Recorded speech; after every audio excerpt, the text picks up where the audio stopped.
ಇವಾಗ ಇತ್ತೀಚಿನ ದಿನಗಳಲ್ಲಿ ನಮ್ಗೆ ನಾನು ಹೇಳ್ದಂಗೆ ಸಾಕಷ್ಟು ವಿಚಾರಗಳು ನಮ್ಗೆ ಸಿನಿಮಾ ಸಕ್ಸಸ್ ಆಗೋದಕ್ಕೆ ತುಂಬಾ ರೀಚ್ ಕೊಡೋದಕ್ಕೆ ಹೆಲ್ಪ್ ಆಗ್ತಾ ಇದೆ. ಒಂದು ಸೋಷಿಯಲ್ ಮೀಡಿಯಾ ಇರ್ಬೋದು, ಪ್ರತಿಯೊಂದು ಅವ್ರವ್ರ ಕೆಲಸಗಳು ಅವ್ರವ್ರ ಅನುಗುಣವಾಗಿ ಮಾಡ್ಕೋತಾ ಬರ್ತಾ ಇದ್ದಾರೆ. ಆದ್ರೆ ಎಸ್ಪೆಷಲಿ ಈ ಟ್ರೋಲ್ ಪೇಜಸ್ ಅಂತ ಇರ್ತದೆ, ಇದು ಎಷ್ಟು ಆಕ್ಟಿವ್ ಆಗಿದೆ ಅಂತಂದ್ರೆ ಒಂದು ಸಿನಿಮಾ ಗೆಲ್ಲೋದಕ್ಕೂ ಆಗ್ಲಿ, ಒಂದು ಸಿನಿಮಾ ರೀಚ್ ಆಗೋದಕ್ಕೂ ಆಗ್ಲಿ ತುಂಬಾ ಹೆಲ್ಪ್ ಔಟ್ ಮಾಡ್ತಾ ಇದೆ.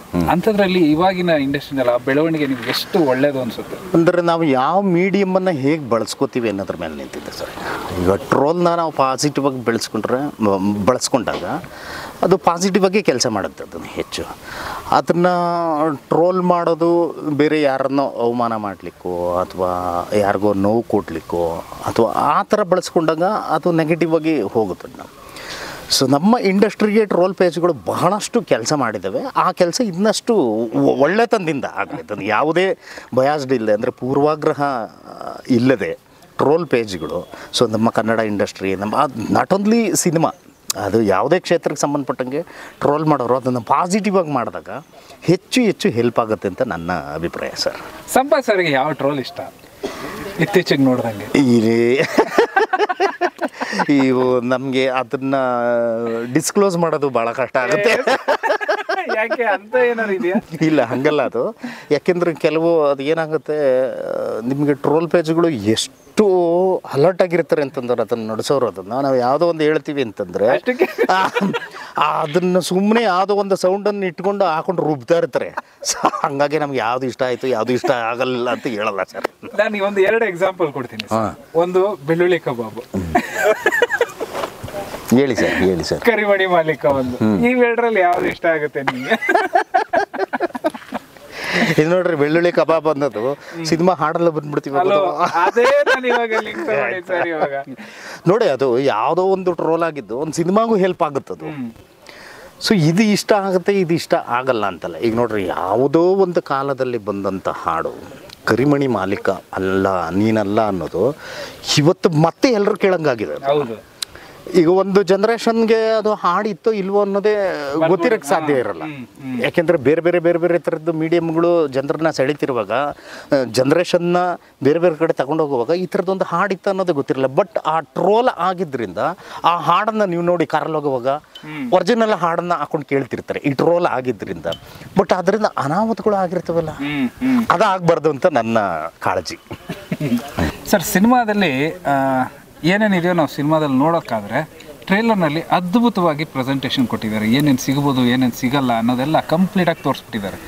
ಸಿನಿಮಾದಲ್ಲಿ ಇದೇ ಸಿಗುತ್ತೆ, ಹಬ್ಬ ನೋಡಲೇಬೇಕು ಅನ್ನೋದೊಂದು ಕುತೂಹಲ ಉಟ್ಕೊಳ್ಳೋದಂತೂ ಸಹಜ, ಖಂಡಿತ. ಬರೀ ಕೆರೆಬೇಟೆ ಅನ್ನೋದೊಂದು ಆಟದ ಬಗ್ಗೆ ಅಲ್ದಲೆ ಇಲ್ಲಿ ಹೀರೋ, ಹೀರೋಯಿನ್, ವಿಲ್ಲನ್, ಕ್ಯಾರೆಕ್ಟರ್ಸ್ ಅಂತ ಇಲ್ಲ, ಇಲ್ಲಿ ಪ್ರತಿಯೊಂದು ಪಾತ್ರಕ್ಕೂ ಅಷ್ಟು ಇಂಪಾರ್ಟೆನ್ಸ್ ಕೊಟ್ಟಿದ್ದಾರೆ ಅನ್ನೋದು ಟ್ರೇಲರಲ್ಲಿ ಕಾಣ್ತಾ ಇದೆ. ಆ್ಯಕ್ಚುಲಿ ಒಂದು ನಿಜವಾದ ಸಿನಿಮಾ ಆಗಬೇಕಾಗಿರೋದು ಹಾಗೇನೆ. ಒಂದು ಟೋಟಲ್ ಸಿನಿಮಾ ಅಂತ ಕರೀತಾರಲ್ಲ, ಒಂದು ಪರಿಪೂರ್ಣ ಸಿನಿಮಾ ಅಂತ ಹೇಳ್ತಾರಲ್ಲ, ಅಲ್ಲಿ ಪ್ರತಿ ಪಾತ್ರವೂ ಅಲ್ಲದೆ ಅಲ್ಲಿ ಬರುವ ಪ್ರತಿ ವಿಷಯನೂ ಏನಿದೆ ಅದಕ್ಕೆ ನಾವು ಇಂಪಾರ್ಟೆನ್ಸ್ ಕೊಟ್ಟಾಗ್ಲೇ ಅದೊಂದು ಕಂಪ್ಲೀಟ್ ಸಿನಿಮಾ ಅಂತ ಆಗೋದು. ಸೊ ಅದು ಕೆರೆಬೇಟೆನಲ್ಲಿ ಭಾಳ ಚೆನ್ನಾಗಿ ಮಾಡಿದ್ದಾರೆ. ನಮ್ಮ ರಾಜ್ಗುರು ಅವರು ಇರ್ಬೋದು, ಒಬ್ಬ ನಿರ್ದೇಶಕ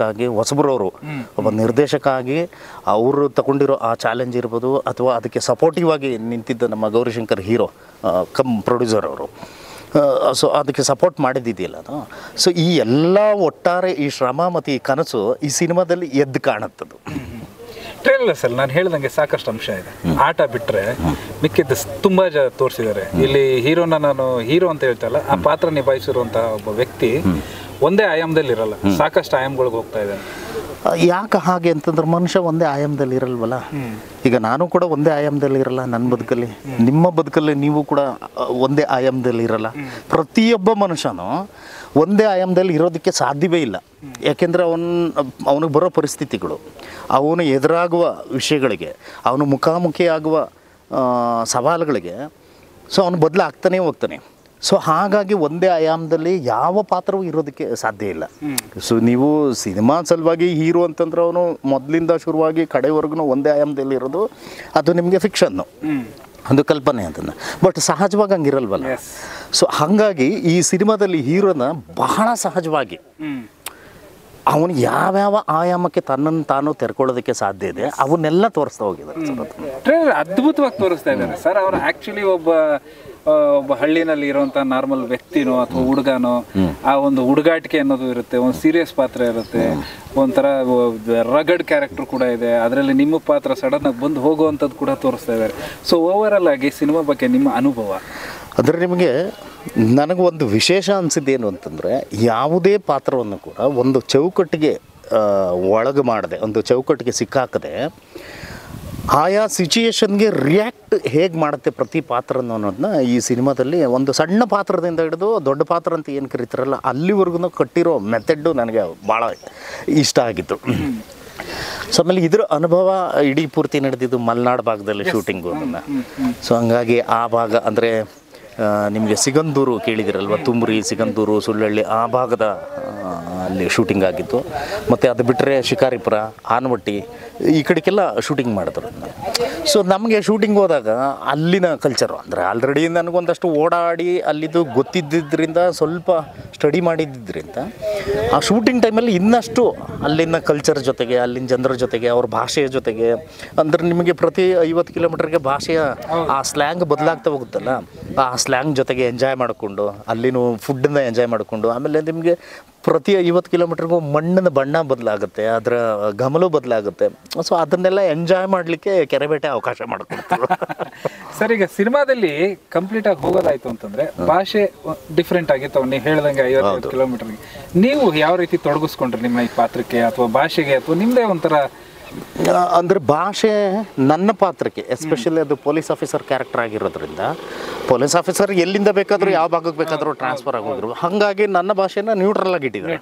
ಸೊ ನನ್ನ ಪಾತ್ರದ ಭಾಷೆಯನ್ನು ಯಾವುದೇ ಒಂದು ಸೀಮಿತ ಇದಕ್ಕೆ ಚೌಕಟ್ಟಿಗೆ ಒಳಗಡೆ ಅವರು ಸಿಕ್ಕಾಕ್ಸಿಲ್ಲ ಅದನ್ನು. ಬಟ್ ಅಲ್ಲಿರುವ ಎಲ್ಲ ಪಾತ್ರಗಳು, ನೇಟಿವ್ ಪಾತ್ರಗಳು ಏನಿದ್ದಾವೆ ಅವೆಲ್ಲವೂ ಕೂಡ ಆ ಮಲೆನಾಡಿನ ಆ ಭಾಗದ ಈ ರುಚಿಯಲ್ಲಿ ಏನು ನಡೀತದೆ ಆ ಭಾಗದ ಭಾಷೆಯನ್ನು ಇಟ್ಕೊಂಡೇ ಮಾಡಿದ್ದಾರೆ. ಮತ್ತು ಆ ಭಾಷೆ ಬಗ್ಗೆ ಗೌರಿಶಂಕರರು ಮತ್ತು ನಮ್ಮ ನಿರ್ದೇಶಕರು ರಾಜ್ಗುರು ಅವರು ಅಲ್ಲೇ ಶೂಟಿಂಗಲ್ಲೇನೇ ಬಹಳ ತೀಡಿ ಆ ಭಾಷೆನ ಹೇಳ್ಕೊಡೋದನ್ನ ನಾನೇ ನನ್ನ ಕಣ್ಣಾರೆ ನೋಡಿದ್ದೀನಿ.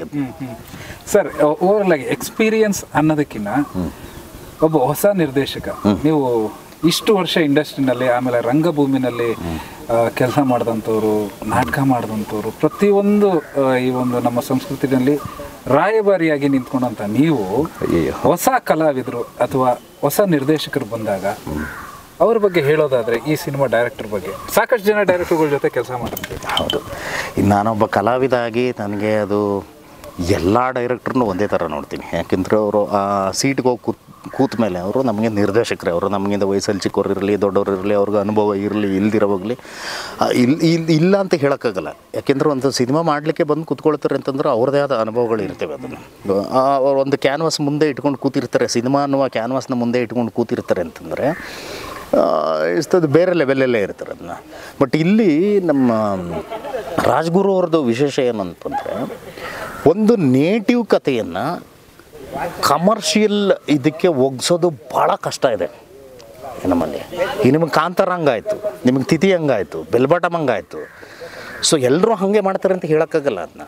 ಬಟ್ ಹೊಸಬ್ರು ಆದರೂ ಕೂಡ ಸೊ ಅವ್ರಿಗೆ ಒಂದು ಮೋಸ್ಟ್ಲಿ ತುಂಬ ಅದ್ಭುತವಾಗಿ ಆ ಕಲ್ಚರ್ನ ಸ್ಟಡಿ ಮಾಡಿದ್ದಾರೆ ಅಂತ ಅನಿಸುತ್ತೆ.